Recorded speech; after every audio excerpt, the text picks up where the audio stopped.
guys, samahan niyo akong kumain ngayong araw na ito. Siyempre, meron tayong bulalo at siyempre ang chicharong bulaklak. Ayan, so kung nakikita ninyo, ayan po chicharong bulaklak yan. So, kakain tayo ngayong araw na to dahil bulalo ang ulam.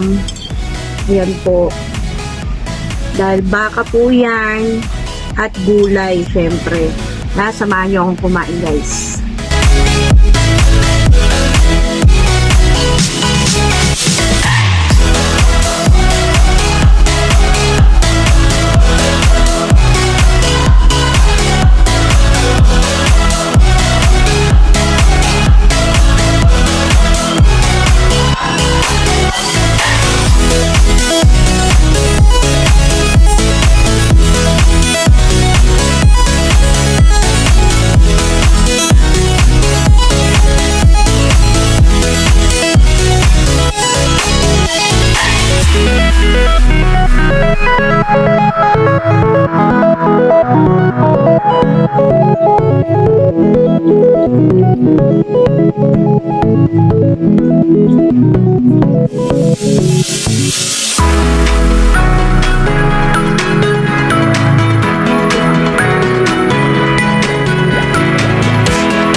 Sarap.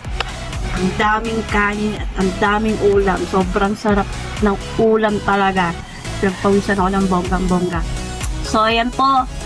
Maraming salamat po sa inyong pagsubaybay sa aking vlog. So, hanggang sa susunod muli mga ka-archeng.